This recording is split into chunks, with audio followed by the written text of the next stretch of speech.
الله أكبر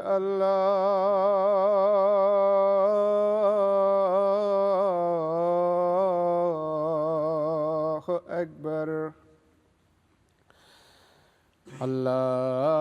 الله أكبر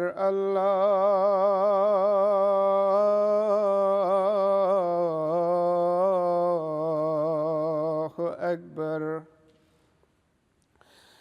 أشهد أن لا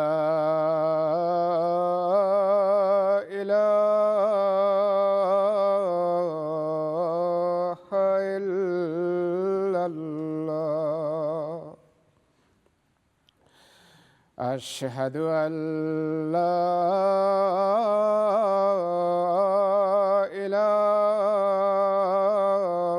إله إلا الله أشهد أن محمدًا رسول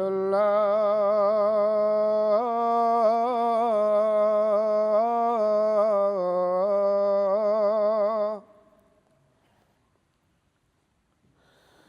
أشهد أن محمدًا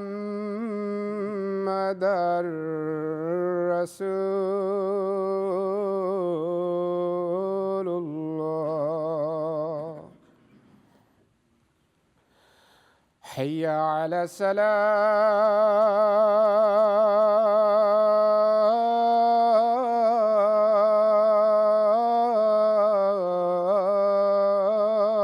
الصلاة حي على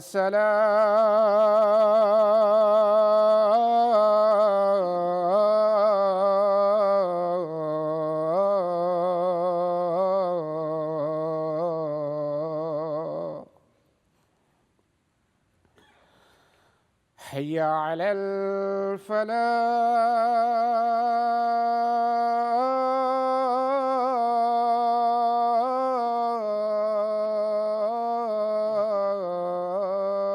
الفلاح حي على الفلاح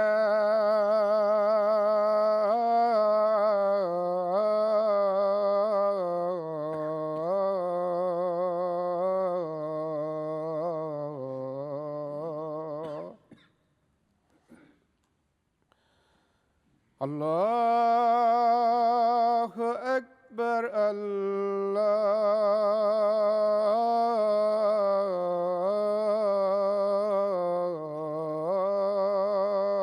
الله أكبر لا إله إلا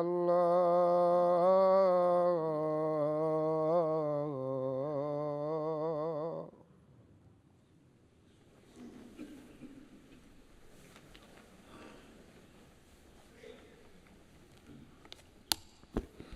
السلام عليكم ورحمة الله.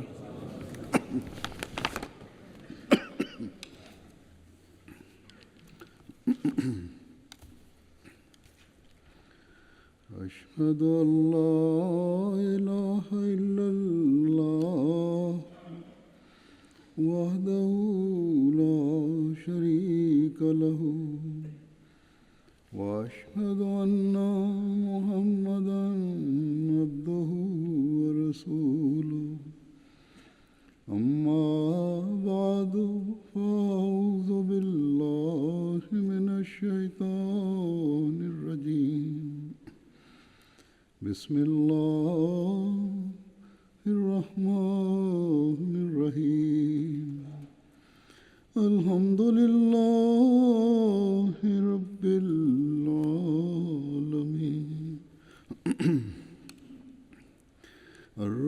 الرحمن الرحيم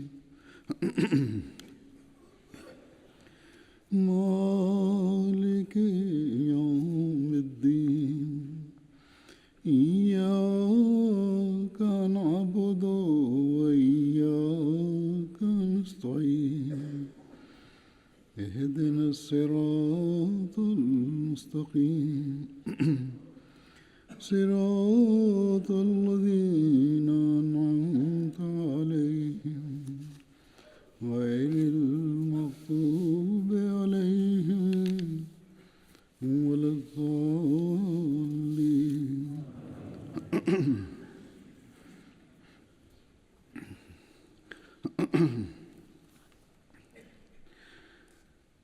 حضرت مسیح موعود علیہ الصلوۃ والسلام کے دعویٰ اور جماعت کے قیام سے لے کر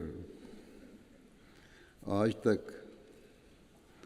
حضرت مسیح موعود علیہ السلام اور آپ کے ماننے والوں پر مسلمانوں کی طرف سے مسلسل یہ الزام لگایا جاتا ہے کہ گویا حضرت مسیح موعود علیہ السلام نے اپنے آپ کو نبی کہہ کر یا ہم نے حضرت مسیح موعود علیہ السلام کو نبی مان کر ختم نبوت کی نفی کی ہے،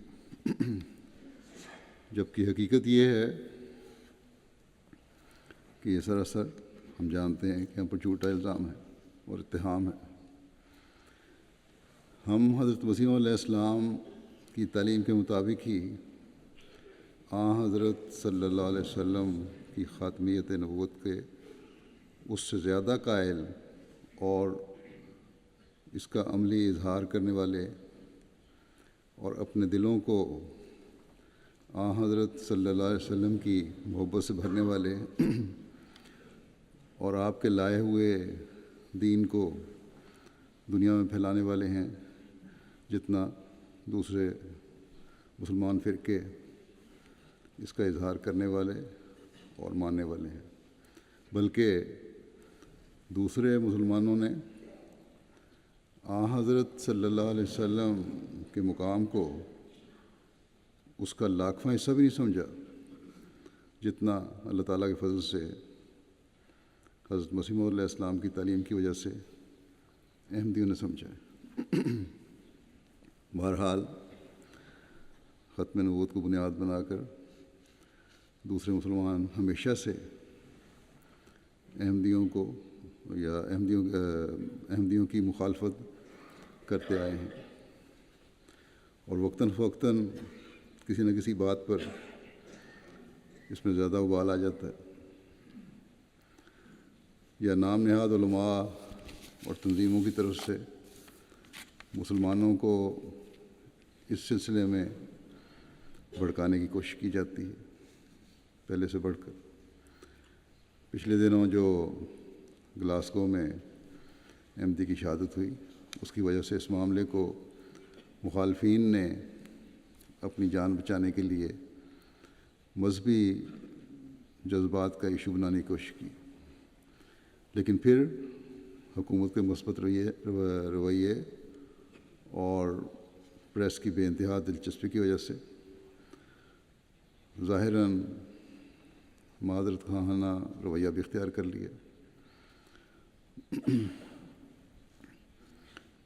ان بہت سی تنظیموں نے، بلکہ بڑی تنظیم جو یہاں کی ہے مسلمانوں کی، لیکن ساتھ ہی اس بات پر بھی ہٹ دھرمی سے قائم رہے اور اس کا اظہار کیا کہ احمدی مسلمان بہرحال نہیں ہیں۔ مسجدوں میں اس کا بے انتہا اظہار کیا جاتا ہے، اور عام مسلمانوں کے دل میں اتنا زیادہ ڈال دیا ہے کہ مسلمانوں کے بچے بھی، جن کو شاید کلمہ بھی اچھی طرح یاد نہ ہو، جن کو یہ بھی نہیں پتہ کہ ختم نبوت کیا چیز ہے، احمدی بچوں کو اسکولوں میں یہ کہتے ہیں کہ تم مسلمان نہیں ہو۔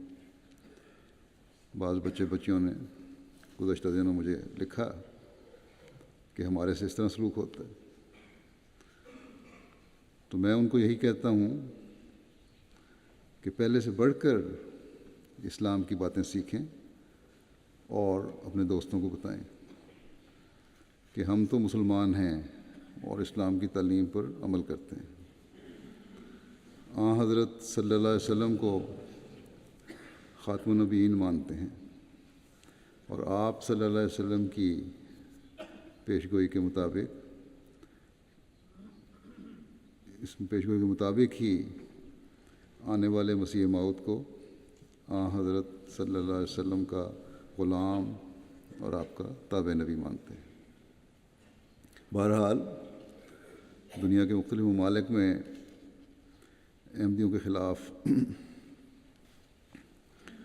یہ ابال وقتاً فوقتاً اٹھتے رہتے ہیں، اور اب چونکہ میڈیا اور سفر کے تیز وسائل کی وجہ سے، آسانی کی وجہ سے، سہولتوں کی وجہ سے مخالفین اور مخالفتیں ہر جگہ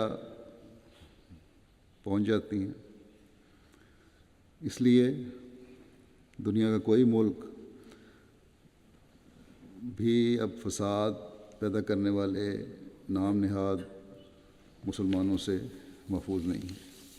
افریقہ میں بعض جگہ پہنچ جاتے ہیں، اور جہاں کبھی یہ لوگ پہنچے نہیں تھے اور وہ لوگ لا مذہب تھے یا عیسائی تھے یا مسلمان تھے تو نام نہاد، وہاں جب احمدیوں نے جا کر جماعتیں قائم کی، مسجدیں بنائیں، تو وہاں بھی پہنچ جاتے ہیں کہ یہ مسلمان نہیں۔ تو بہرحال یہ ان کے حملے حربے ہیں، استعمال کرتے رہیں گے، اور اس وجہ سے یہاں کے رہنے والے، یورپ کے رہنے والے بھی جو یہ لوگ یہاں پہنچتے ہیں، اور اسی تعلیم کی وجہ سے جو لوگ اپنی مسجدوں میں اور مدرسوں میں یا گھروں میں اور خاندانوں میں دیتے ہیں، ان کے بچوں کے ذہن بھی زہر آلود ہو رہے ہیں۔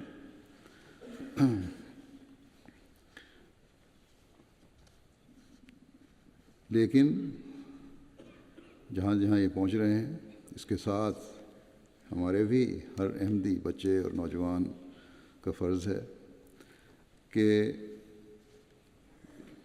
اسلام کی حقیقی تعلیم سے پوری طرح آگاہی حاصل کریں، اس تعلیم سے آگاہی حاصل کریں جس کو اس زمانے میں کھول کر ہمیں حضرت مسیح موعود علیہ السلام نے بتایا ہے، اور جس پر جماعت احمدیہ قائم ہے، کہ حضرت صلی اللہ علیہ وسلم اللہ تعالیٰ کے آخری شرعی نبی ہیں، اور شریعت کے لحاظ سے آپ پر نبوت ختم ہو گئی، یعنی اب کوئی نئی شریعت نہیں آ سکتی۔ اسی طرح قرآن کریم آخری شرعی کتاب، اور اسی طرح حضرت مسیح موعود علیہ السلام حضرت صلی اللہ علیہ وسلم کی غلامی میں آنے والے آپ کے غلام نبی ہیں، آپ کی شریعت کو جاری کرنے والے نبی، جنہوں نے حضرت صلی اللہ علیہ وسلم کی شریعت کو ہی دنیا میں پھیلانا۔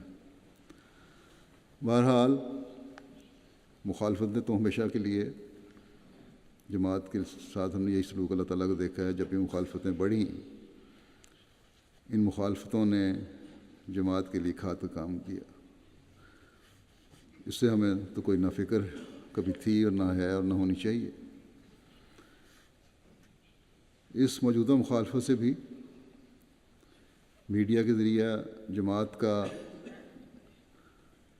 بڑا وسیع تعارف ہوا ہے، جو کہ شاید پہلے ہم اتنے تھوڑے عرصے میں نہ کر سکتے، یہاں بھی اور جو اس ملک میں بھی اس طرح بڑی توجہ پیدا ہوئی ہے۔ اور پھر یہ بھی کہ بعض احمدی نوجوان جو زیادہ مذہب میں دلچسپی نہیں رکھتے تھے، انہیں بھی جماعت کے ساتھ تو اتنا ان کا ساتھ بعضوں کا اٹھنا بیٹھنا نہیں تھا، یا آنا نہیں تھا، یا کبھی عید پہ آ گئے یا دور سے واسطہ رکھا، لیکن اس میڈیا کے ذریعے سے انہیں پتہ چل گیا ہے کہ ہم حضرت مسیح علیہ السلام کو نبی مانتے ہیں، لیکن حضرت صلی اللہ علیہ وسلم کی غلامی میں۔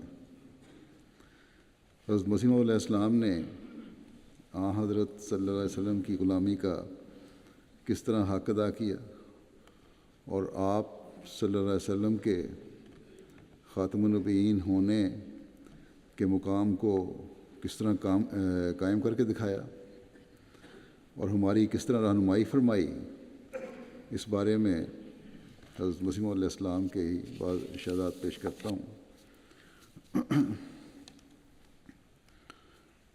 آپ علیہ السلام فرماتے ہیں کہ یقیناً یاد رکھو کہ کوئی شخص مسلمان نہیں ہو سکتا اور حضرت صلی اللہ علیہ وسلم کا متبع نہیں بن سکتا جب تک حضرت صلی اللہ علیہ وسلم کو خاتم النبیین یقین نہ کرے، جب تک ان محدثات سے الگ نہ ہو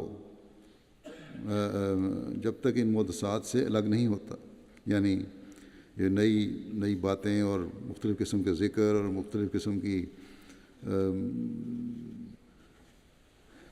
بدعات مذہب میں شامل کرنی ہیں ان لوگوں نے، ان سے جب تک علیحدہ نہیں ہوتا۔ یہ حضرت مسیح علیہ السلام نے شامل نہیں کی، بلکہ مختلف علماء اور پیروں نے شامل کی ہیں۔ آپ فرماتے ہیں کہ جب تک ان سے الگ نہیں ہوگے اور اپنے قول اور فعل سے ہر شخص اپنے آپ کو اپنے قول اور فعل سے آپ صلی اللہ علیہ وسلم کو خاتم النبیین نہیں مانتا، کچھ نہیں۔ بس یہ صرف زبانی باتیں نہیں، بلکہ عملی طور پر بھی حضرت صلی اللہ علیہ وسلم کو خاتم النبیین ماننے کی ضرورت ہے، اور اگر وہ نہیں مانتا تو آپ فرماتے ہیں وہ کچھ بھی نہیں۔ آپ فرماتے ہیں کہ سعدی نے کیا اچھا کہا ہے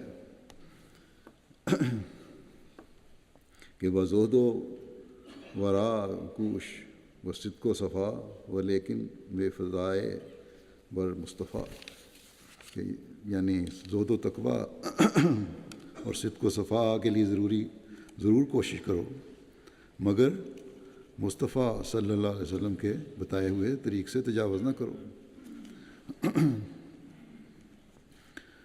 آپ فرماتے ہیں کہ ہمارا مدعا جس کے لیے خدا تعالیٰ نے ہمارے دل میں جوش ڈالا ہے یہی ہے کہ صرف رسول اللہ صلی اللہ علیہ وسلم کی نبوت قائم کی جائے جو عبد العباد کے لیے خدا تعالیٰ نے قائم کی ہے، اور تمام جھوٹی نبوتوں کو پاش کر دیا جائے جو ان لوگوں نے اپنی بدعتوں کے ذریعے سے قائم کی ہیں۔ یہ نئی بدعتیں پیدا کر کے حضرت صلی اللہ علیہ وسلم کی تعلیم سے ہی ہٹے ہوئے ہیں، اصل میں تو یہ نبوت کی مہر کو توڑنے والے ہیں۔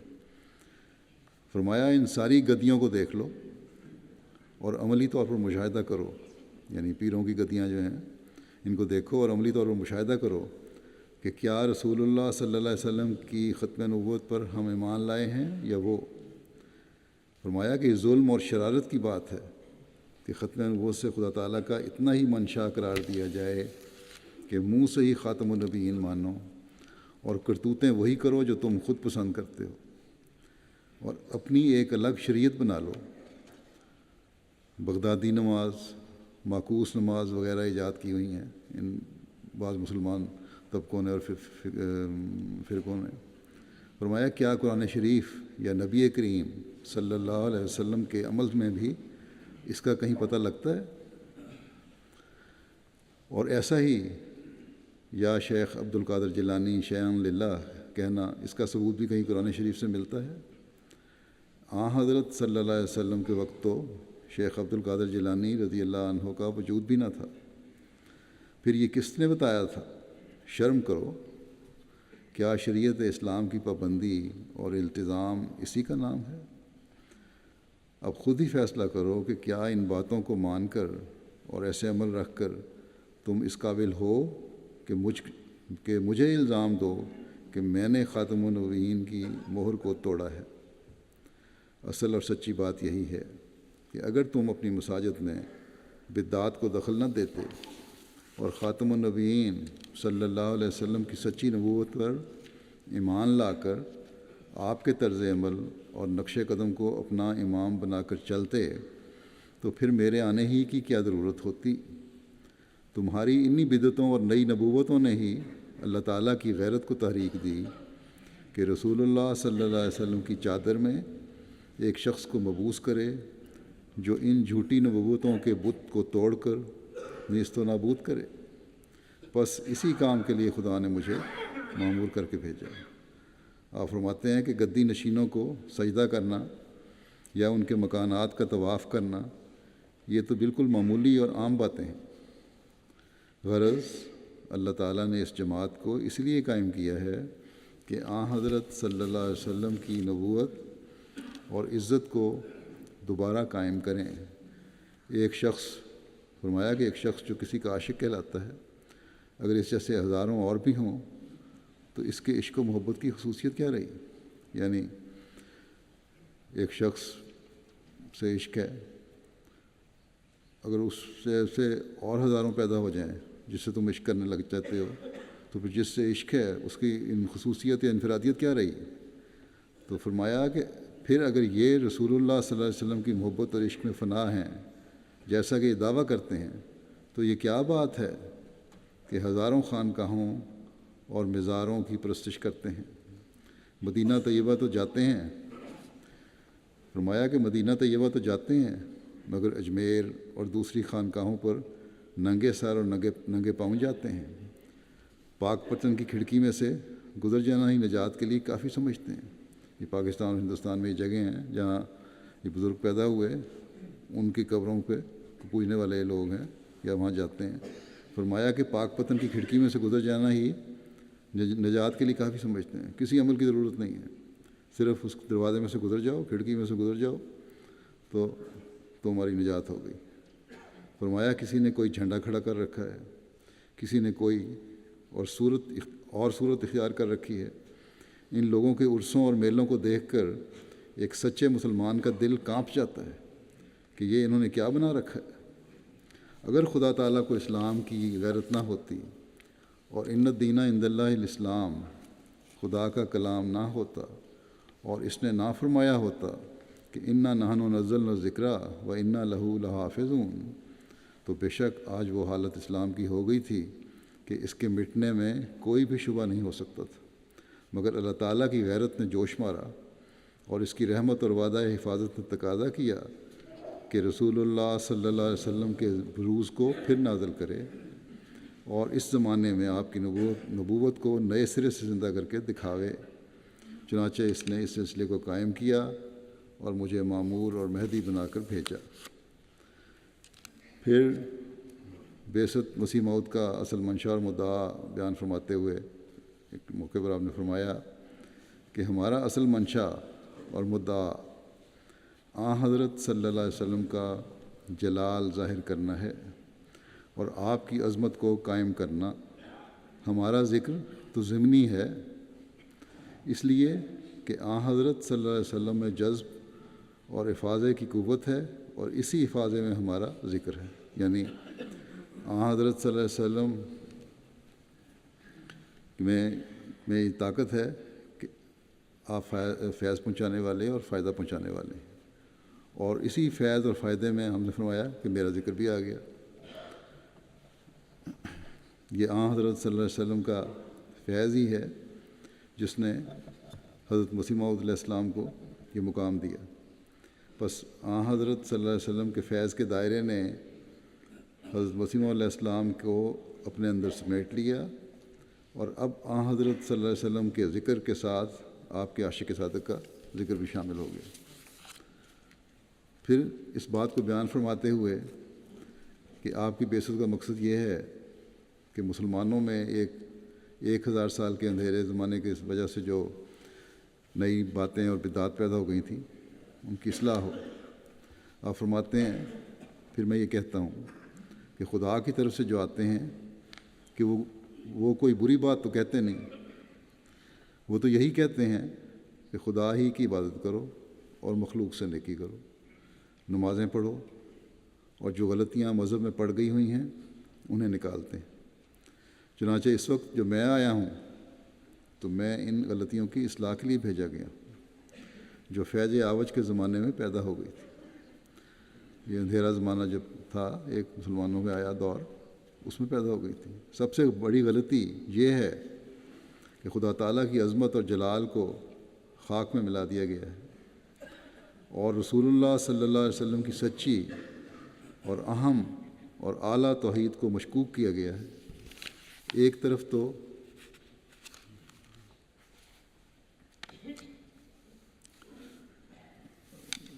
حضرت صلی اللہ علیہ وسلم کی سچی اور اہم اور اعلیٰ تعلیم توحید کو مشکوک کیا گیا ہے، ایک طرف تو عیسائی کہتے ہیں کہ یسوع زندہ ہے اور تمہارے نبی صلی اللہ علیہ وسلم زندہ نہیں ہے، اور وہ اس سے حضرت عیسیٰ کو خدا اور خدا کا بیٹا قرار دیتے ہیں کیونکہ وہ 2000 برس سے زندہ چلے آتے ہیں، نہ زمانے کا کوئی اثر ان پر ہوا۔ دوسری طرف مسلمانوں نے یہ تسلیم کر لیا کہ بے شک مسیح زندہ آسمان پر چلا گیا ہے اور 2000 برس سے اب تک اس طرح موجود ہے، کوئی تغیر و تبدل اس کی حالت اور صورت میں نہیں ہوا، اور رسول اللہ صلی اللہ علیہ وسلم مر گئے۔ میں سچ کہتا ہوں کہ میرا دل کانپ جاتا ہے جب میں ایک مسلمان مولوی کے منہ سے یہ لفظ سنتا ہوں کہ رسول اللہ صلی اللہ علیہ وسلم مر گئے، زندہ نبی کو مردہ رسول قرار دیا گیا۔ اس سے بڑھ کر بے حرمتی اور بے عزتی اسلام کی کیا ہوگی؟ مگر یہ غلطی خود مسلمانوں کی ہے جنہوں نے قرآن شریف کے صریح خلاف ایک نئی بات پیدا کر لی۔ قرآن شریف میں مسیح کی موت کا بڑی وضاحت سے ذکر کیا گیا، لیکن اصل میں اس غلطی کا ازالہ میرے ہی لیے رکھا تھا، کیونکہ میرا نام خدا نے حکم رکھا ہے۔ اب جو اس فیصلے کے لیے آوے وہی اس غلطی کو نکالے۔ دنیا نے اس کو قبول نہ کیا، پر خدا اس کو قبول کرے گا اور بڑے زور آور حملوں سے اس کی سچائی ظاہر کر دے گا۔ اس قسم کی باتوں نے دنیا کو بڑا نقصان پہنچایا، یہ جو لوگ کرتے ہیں۔ فرمایا کہ مگر اب وقت آ گیا ہے کہ یہ سب جھوٹ ظاہر ہو جائے۔ خدا تعالیٰ نے جس کو حکم کر کے بھیجا ہے اس سے یہ باتیں مخفی نہیں رہ سکتی۔ بھلا دائی سے پیٹ چھپ سکتا ہے؟ قرآن نے صاف فیصلہ کر دیا ہے کہ آخری خلیفہ مسیح موعود ہوگا اور وہ آ گیا ہے۔ اب بھی اگر کوئی اس پر لکیر کا فقیر رہے گا جو فیض عاوج کے زمانے کی ہے تو وہ نہ صرف خود نقصان اٹھائے گا بلکہ اسلام کو نقصان پہنچانے والا قرار دیا جائے گا۔ اور حقیقت میں اس غلط اور ناپاک عقیدے نے لاکھوں آدمیوں کو مرتد کر دیا ہے۔ اس اصول نے اسلام کی سخت ہتک کی اور رسول اللہ صلی اللہ علیہ وسلم کی توہین۔ جب یہ مان لیا کہ مردوں کو زندہ کرنے والا، آسمان پر جانے والا، آخری انصاف کرنے والا یسوع مسیحی ہے، تو پھر ہمارے نبی کریم صلی اللہ علیہ وسلم تو معاذ اللہ کچھ بھی نہ ہوئے، حالانکہ ان کو رحمت للعالمین کہا گیا اور وہ کافت الناس کے لیے رسول ہو کر آئے۔ خاتم النبیین وہی ہوئے، ان لوگوں کا جنہوں نے مسلمان کہلا کر ایسے بیہودہ عقیدے رکھتے ہیں۔ یہ بھی مذہب ہے کہ اس وقت جو پرندے موجود ہیں ان میں کچھ مسیح کے ہیں اور کچھ خدا تعالیٰ کے، نعوذ باللہ من ذالک۔ میں نے ایک بار ایک معاہد سے سوال کیا کہ اگر اس وقت 2 جانور پیش کیے جاویں اور پوچھا جاوے کہ خدا کا کون سا ہے اور مسیح کا کون سا ہے، تو اس نے جواب دیا کہ مل جل ہی گئے ہیں۔ اب میں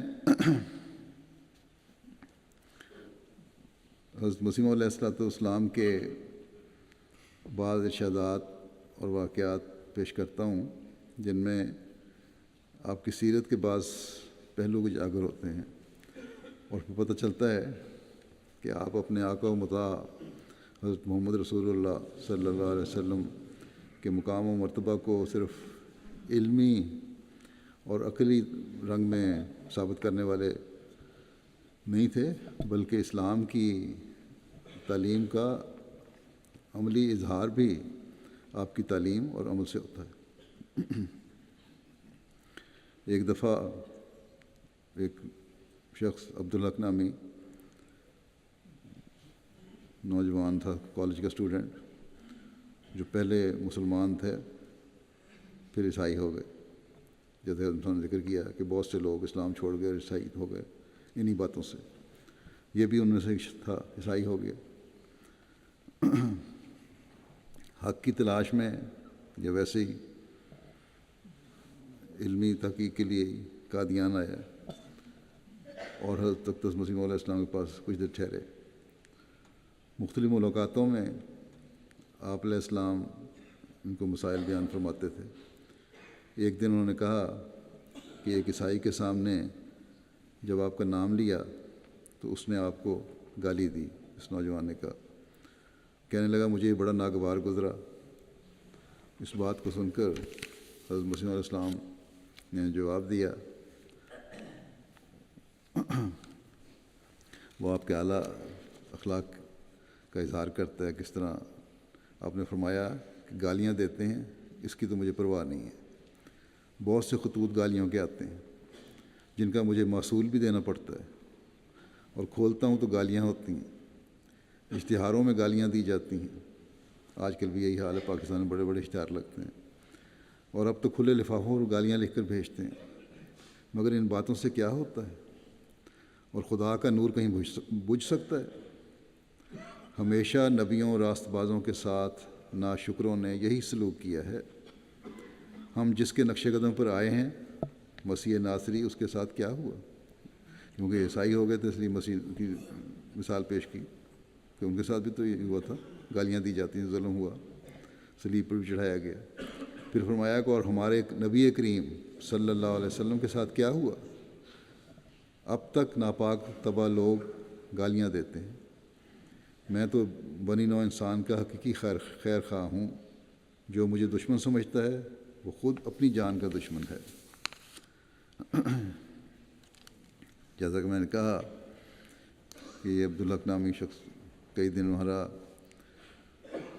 اور آپ کے ساتھ گفتگو چلتی رہی، اور آپ ان کے مختلف سوالوں کے جواب بھی دیتے رہے.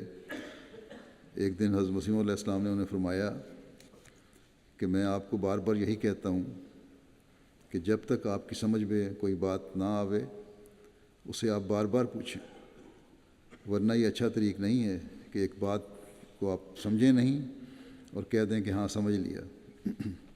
اس کا نتیجہ برا ہوتا ہے. تو یہ آپ کا حوصلہ تھا، بار بار آپ کہتے تھے پوچھو. آپ علیہ السلام کی ایک تڑپ تھی کہ لوگوں پر حق کھلے اور وہ اسے قبول کریں.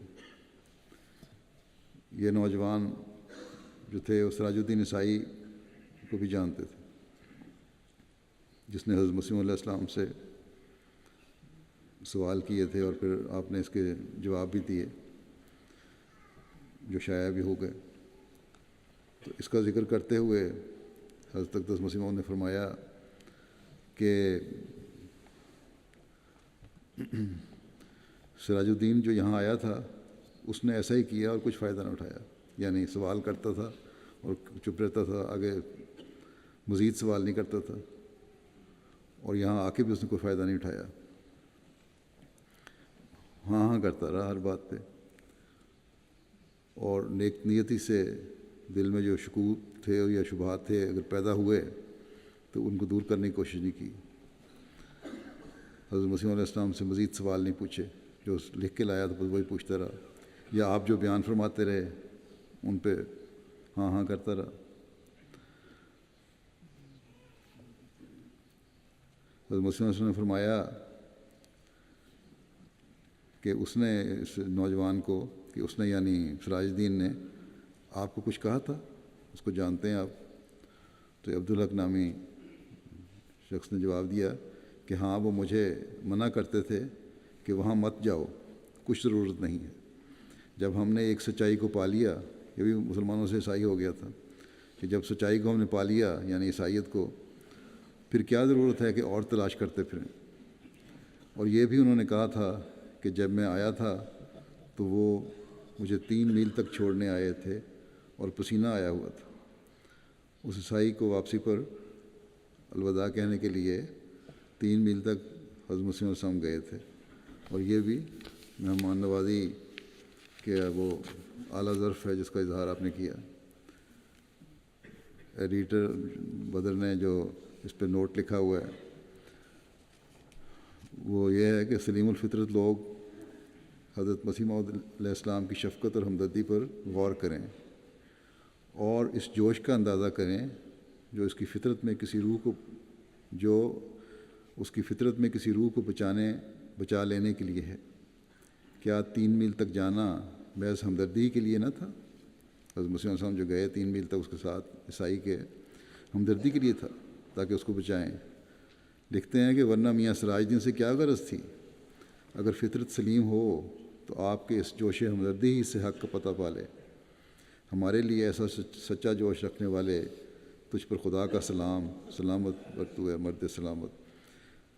حضرت مسیح نے فرمایا اس کے پسینے کا کہ ان کو پسینہ آ گیا تھا مسیح علیہ السلام کو۔ آپ فرماتے ہیں اس پسینے سے اس نے یہ مراد لی کہ گویا جواب نہیں آیا۔ افسوس، آپ اس سے پوچھتے تو صحیح کہ پھر وہ یہاں رہ کر نمازیں کیوں پڑھتا تھا؟ جب وہ یہاں آیا مسیح علیہ السلام کے پاس تو نمازیں بھی پڑھا کرتا تھا۔ اور فرماتے ہیں کیا اس نے نہیں کہا تھا کہ میری تسلی ہو گئی؟ پھر میرے سامنے ہو تو میں اس کو حلف دے کر پوچھوں، سامنے ہونے سے تو کچھ تو شرم آ جاتی ہے۔ بہرحال عبدالحق صاحب نے کہا میں نے نمازوں کا حال پوچھا تھا تو انہوں نے کہا تھا کہ ہاں میں پڑھا کرتا تھا، اور آخر میں نے کہہ دیا تھا کہ میں کسی سرد مقام پر جا کر فیصلہ کروں گا۔ یہ سراج الدین نے جواب دیا تھا۔ اور یہ بھی مسٹر سراج الدین نے کہا تھا کہ مرزا صاحب شہرت پسند ہیں۔ میں نے 4 سوال پوچھے تھے، ان کا جواب چھاپ دیا۔ حضرت مسیح علیہ السلام نے فرمایا کہ اس میں تو شہرت پسندی کوئی بات نہیں، ہم کیوں حق کو چھپاتے؟ اگر چھپاتے تو گناہ گار ٹھہرتے اور معصیت ہوتی۔ خدا نے جب مجھے معمور کر کے بھیجا ہے تو پھر میں حق کا اظہار کروں گا، اور جو کام میرے سپرد ہوا ہے اسے مخلوق تک پہنچاؤں گا۔ اور اس بات کی مجھے کوئی پرواہ نہیں کہ کوئی شہرت پسند کہے یا کچھ اور۔ آپ ان کو پھر خط لکھیں کہ وہ یہاں کچھ دن اور رہ جائیں۔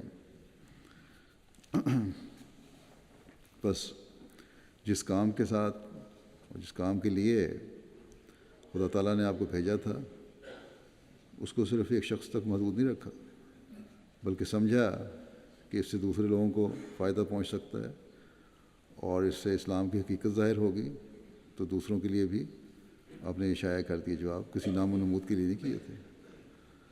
بس آپ کا ہر کام اسلام اور آن حضرت صلی اللہ علیہ وسلم کی عزت اور مقام قائم کرنے کے لیے تھا۔ بہرحال بہت ساری باتیں اس نوجوان عبدالحق سے آپ کی سیر کے دوران ہوا کرتی تھیں۔ ان باتیں کرتے ایک دن باتیں کرتے ہوئے آپ یہی باتیں کرتے ہوئے جب یہ سوال ہو رہا تھا سراج الدین کے بارے میں، اب گھر کے قریب پہنچ گئے۔ اس وقت حضرت اقدس نے عبدالحق صاحب کو مخاطب کر کے فرمایا کہ آپ ہمارے مہمان ہیں، اور مہمان آرام وہی پا سکتا ہے جو بے تکلف ہو۔ بس آپ کو جس چیز کی ضرورت ہو مجھے بلا تکلف کہہ دیں۔ پھر جماعت کو مخاطب کر کے فرمایا کہ دیکھو یہ ہمارے مہمان ہیں، اور تم میں سے ہر ایک کو مناسب ہے کہ ان سے پورے اخلاق سے پیش آوے اور کوشش کرتا رہے کہ ان کو کسی قسم کی تکلیف نہ ہو۔ یہ کہہ کر آپ گھر اپنی تشریف لے گئے۔ تو ہر ایک شخص کے انفرادی طور پر بھی مہمانداری کا آپ کو بڑا خیال رہتا تھا۔ کوئی اگر حق کی تلاش کے لیے آیا ہے تو اس کو ایک تو صحیح طرح پیغام ملے، اور دوسرے جو ظاہری آرام ہے مہمان وہ بھی اس کو پوری طرح میسر ہو۔ ایک واقعہ ایک مریض کی عادت کا بیان کرتا ہوں، لیکن اس میں بھی حضرت اقدس مسیح علیہ السلام نے دعا کے ذکر میں آج کل کے پیروں فقیروں کی طرح اپنی بڑائی بیان نہیں کی کہ میں دعا کی کروں گا اور میری دعائیں قبول ہوتی ہیں، بلکہ خدا تعالیٰ کی وحدانیت اور قبولیت دعا کے فلسفے اور اپنی حالت کو خدا تعالیٰ کی مرضی کے مطابق ڈھالنے کے متعلق ہی بیان فرمایا ہے۔ واقعہ یوں ہے کہ قریشی صاحب کئی روز سے بیمار ہو کر دارالعمان میں، یہ لکھنے والے لکھتے ہیں، حضرت حکیم الامت کے علاج کے لیے آئے ہوئے ہیں۔ انہوں نے متعدد مرتبہ حضرت حجت اللہ کے حضور دعا کے لیے التجا کی۔ آپ نے فرمایا ہم دعا کریں گے۔ پھر ایک دن شام کو اس نے بدریہ حضرت حکیم الامت التماس کی کہ میں حضرت مسیح موعود کی زیارت کا شرف حاصل کرنا چاہتا ہوں، مگر پاؤں کے متورم ہونے کی وجہ سے حاضر نہیں ہو سکتا، پاؤں سوجا ہوا چل نہیں سکتا۔ حضرت مسیح علیہ السلام نے خود 11 اگست کو ان کے مکان پر جا کر دیکھنے کا وعدہ فرمایا۔ چنانچہ وعدے کے افاع کے لیے آپ سیر کو نکلتے ہی خدام کے حلقے میں اس مکان پر پہنچے جہاں وہ ٹھہرے ہوئے تھے، اور کچھ دیر تک مرض کے عام حالات دریافت فرماتے رہے۔ اس کے بعد بطور تبلیغ فرمایا کہ تبلیغ کا کوئی پہلو بھی آپ ہاتھ سے نہیں جانے دیتے تھے، اور اسلام کی حقیقی تعلیم بھی بتانا چاہتے تھے۔ فرمایا کہ میں نے دعا کی ہے، پیغام تمہارے مل رہے تھے، میں نے دعا کی ہے، مگر اصل بات یہ ہے کہ نری دعائیں کچھ نہیں کر سکتی ہیں جب تک اللہ تعالیٰ کی مرضی اور امر نہ ہو۔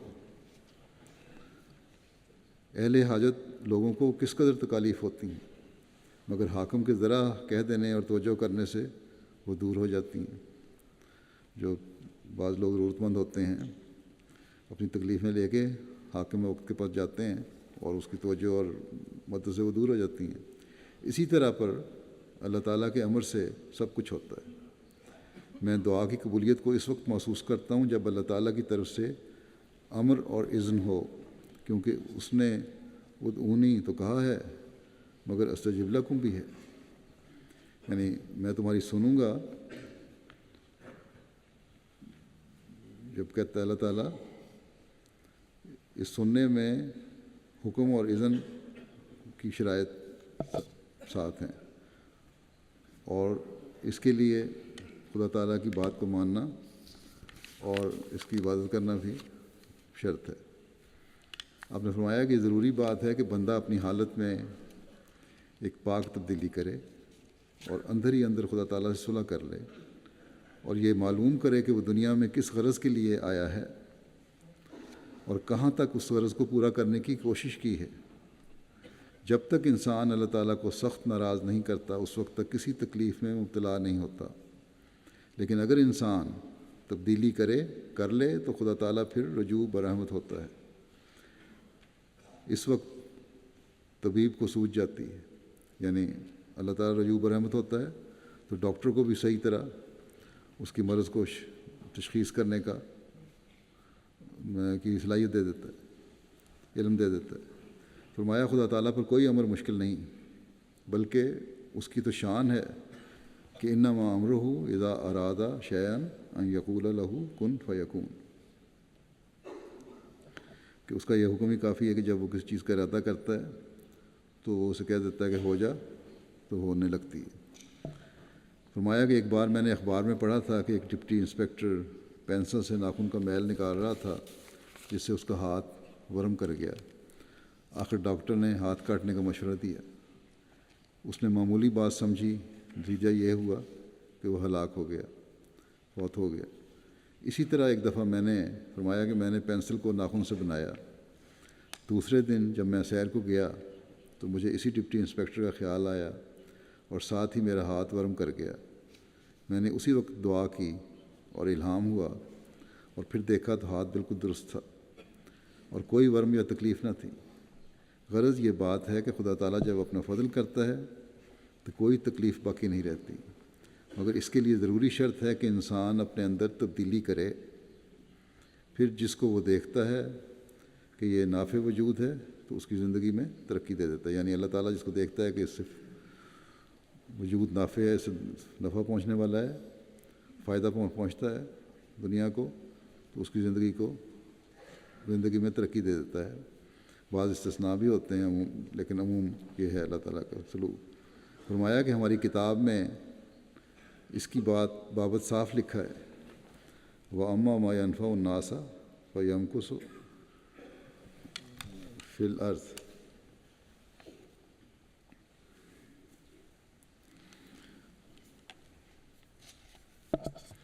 کہ اور جو چیز لوگوں کو نفع دینے والی ہوتی ہے وہ زمین میں ٹھہری رہتی ہے۔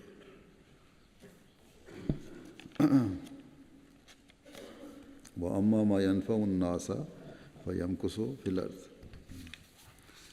فرمایا کہ ایسا ہی پہلی کتابوں سے پایا جاتا ہے، تسکیل نبی کتاب میں بھی درج ہے۔ فرماتے ہیں کہ انسان بہت بڑے کام کے لیے بھیجا گیا ہے، لیکن جب وقت آتا ہے اور وہ اس کام کو پورا نہیں کرتا تو خدا اس کا کام تمام کر دیتا ہے۔ خادم کو ہی دیکھ لو کہ جب وہ ٹھیک کام نہیں کرتا تو آقا اس کو الگ کر دیتا ہے۔ پھر خدا تعالیٰ اس وجود کو کیوں کر قائم رکھے جو اپنے فرض کو ادا نہیں کرتا۔ فرماتے ہیں کہ ہمارے مرزا صاحب یعنی حضرت مسیح موعود علیہ السلام کے والد مرحوم مغفور 50 برس تک علاج کرتے رہے۔ ان کا قول تھا کہ ان کو کوئی حکمی نسخہ نہیں ملا۔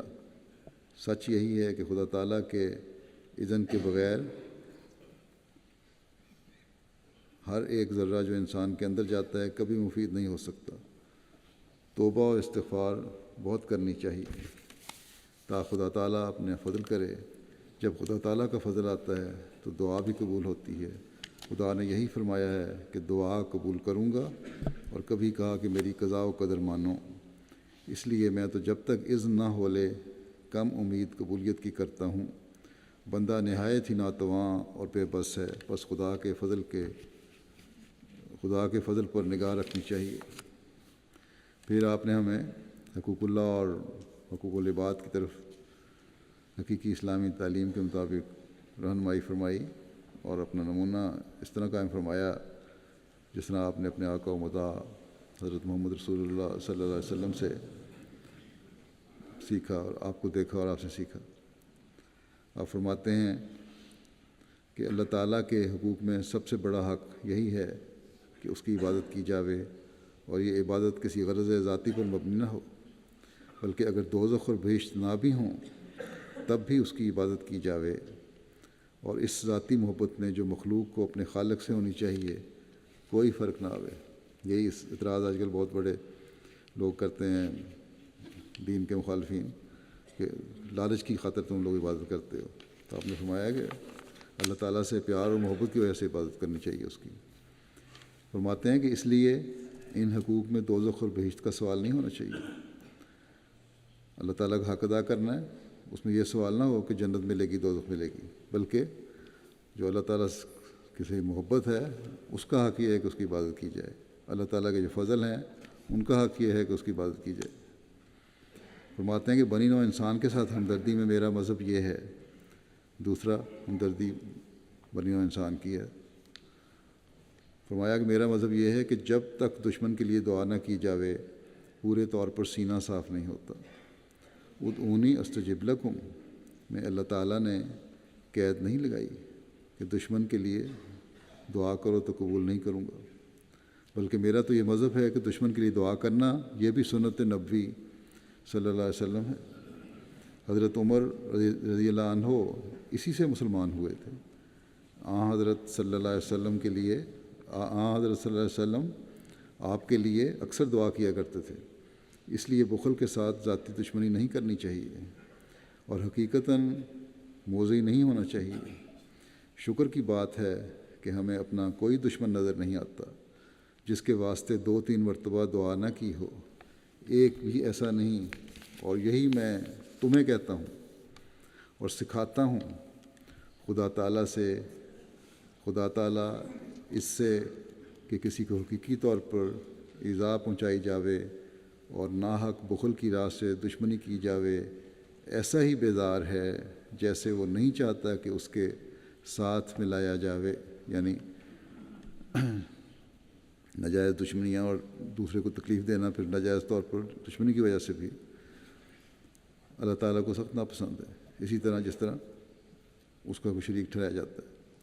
فرمایا کہ ایک جگہ وہ فصل نہیں چاہتا اور ایک جگہ وصل نہیں چاہتا، یعنی ایک جگہ وہ جدائی نہیں چاہتا، ایک جگہ ملنا نہیں چاہتا، یا وہ مقام نہیں چاہتا جو ملنے کا ہو۔ فرمایا کہ یعنی بنی نوع کا باہمی فصل اور اپنا کسی غیر کے ساتھ وصل۔ بنی نوع انسان آپس میں جو ہیں وہ آپس میں علیحدہ ہوں، جھگڑے ہوں، فساد ہوں، ایک کا منہ اس طرف ہو اور دوسرے کا منہ اس طرف ہو، یہ اللہ تعالیٰ نہیں چاہتا، یہ فصل ہے۔ اور اپنا کسی غیر کے ساتھ وصل، اور اللہ تعالیٰ کو ساتھ کسی کو جوڑنا، کسی کو ملانا، اس کے برابر ٹھہرانا، شریک ٹھہرانا، یہ وصل ہے۔ اللہ تعالیٰ اپنے لیے یہ نہیں چاہتا۔ انسانوں کو ایک دوسرے سے جدائی نہیں چاہتا، اور یہ چاہتا ہے کہ آپس میں مل جل کے رہیں، محبت اور پیار سے رہیں، ایک ہو کر رہیں، اور اپنے آپ کو برابر سمجھیں۔ اور اپنے لیے اللہ تعالیٰ چاہتا ہے کہ وہ واحد ہے، یگانہ ہے، اس کا کسی کو شریک نہ ٹھہرایا جائے۔ فرمایا اور یہ وہی راہ ہے کہ منکروں کے واسطے بھی دعا کی جاوے، اس سے سینہ صاف اور انشراح صدر پیدا ہوتا ہے اور ہمت بلند ہوتی ہے۔ اس لیے جب تک ہماری جماعت یہ رنگ اختیار نہیں کرتی، اس میں اور اس کے غیر میں پھر کوئی امتیاز نہیں ہے۔ میرے نزدیک یہ ضروری امر ہے کہ جو شخص ایک کے ساتھ دین کی راہ سے دوستی کرتا ہے، اس کے عزیزوں سے کوئی ادنا درجے کا ہے تو اس کے ساتھ نہایت رفق اور ملائمت سے پیش آنا چاہیے اور ان سے محبت کرنی چاہیے، کیونکہ خدا کی یہ شان ہے، بداں را بنیکاں ببخشت کریم، کہ بدوں کو بھی نیکوں کے ساتھ خداوند کریم بخش دیتا ہے۔ بس تم جو میرے ساتھ تعلق رکھتے ہو، تمہیں چاہیے کہ تم ایسی قوم بنو جس کی نسبت آیا ہے کہ فَإِنَّهُمْ قَوْمٌ لَا يَشْقَىٰ جَلِيسُهُمْ، یعنی وہ ایسی قوم ہے کہ ان کا ہم جلیس بدبخت نہیں ہوتا۔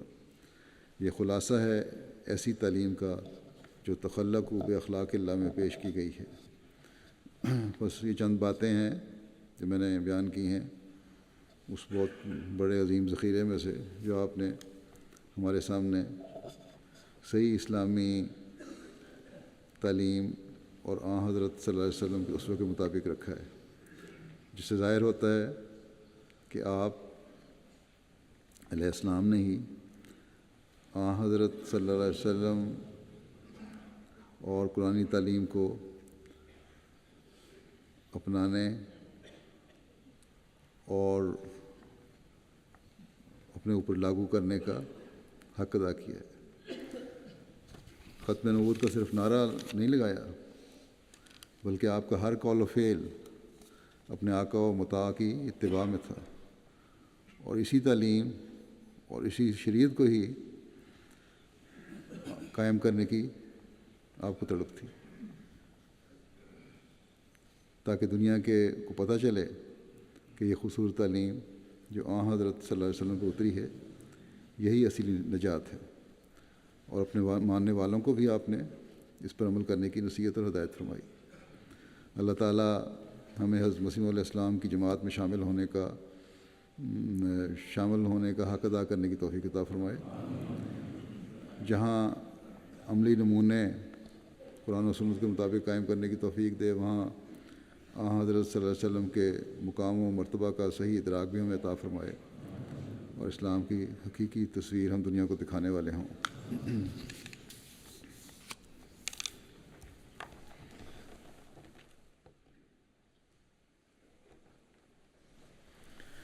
الحمد للہ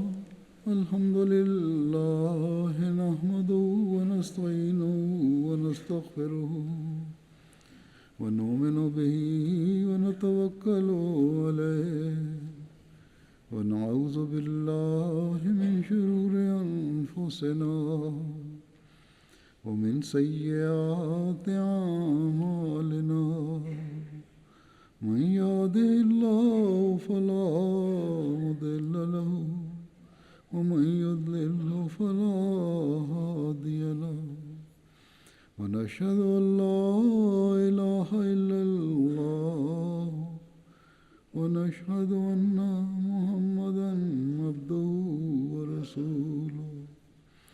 عباد الله رحمكم الله، إن الله يأمر بالعدل والإحسان وإيتاء ذي القربى وينهى عن الفحشاء والمنكر والبغي يعظكم لعلكم تذكرون۔ اذكروا الله يذكركم وادعوه يستجب لكم ولذكر الله أكبر۔